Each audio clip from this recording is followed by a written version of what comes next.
हमारे लिए आज की तिलावत यूनुस नबी की किताब उसका पहला बाब उसकी पहली आयत से और उसका दूसरा बाब उसकी 11वीं आयत।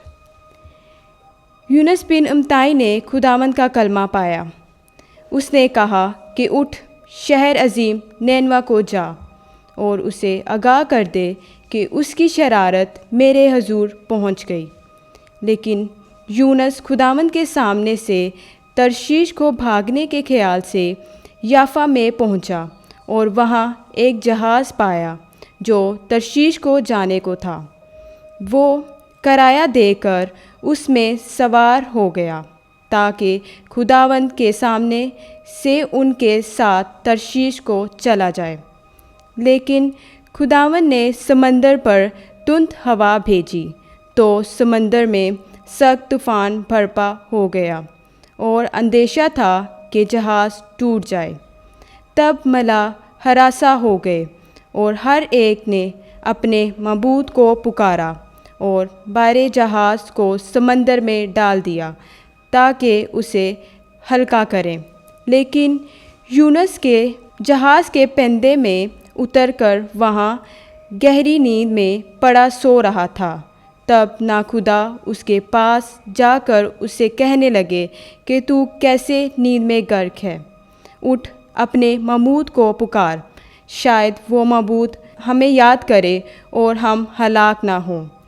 तब वो एक दूसरे से कहने लगे कि आओ हम कुर्रा डालें ताकि मालूम करें कि किसके सबब से ये आफत हम पर आई।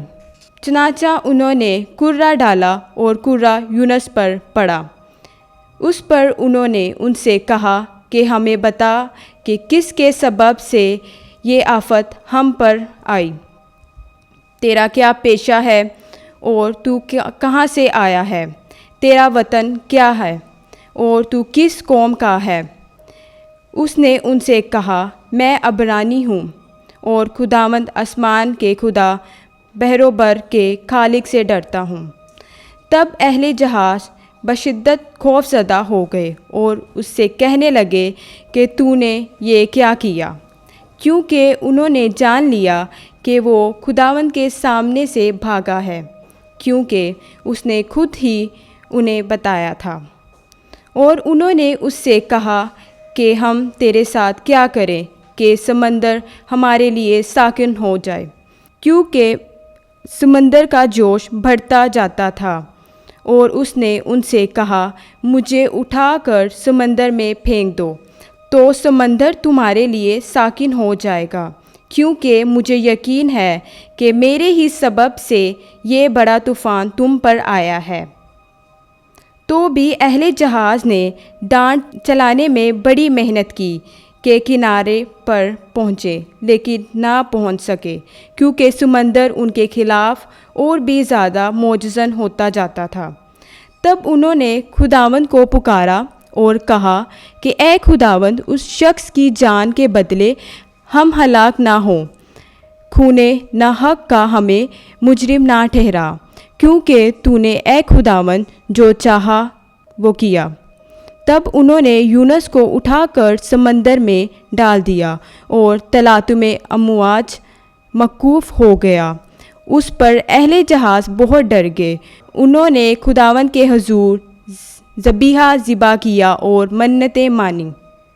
खुदावंद ने एक बड़ी मछली को मुकर्रर किया कि यूनुस को निगल जाए, और यूनुस 3 दिन रात मछली के पेट में रहा। और फिर इस पर खुदावंद ने मछली को हुक्म दिया तो उसने यूनुस को खुशकी पर उगल दिया। खुदावंद के ज़िंदा कलाम पढ़े और सुने जाने पर खुदावंद की बरकत हो। खुदावंद का शुक्र हो। आमीन।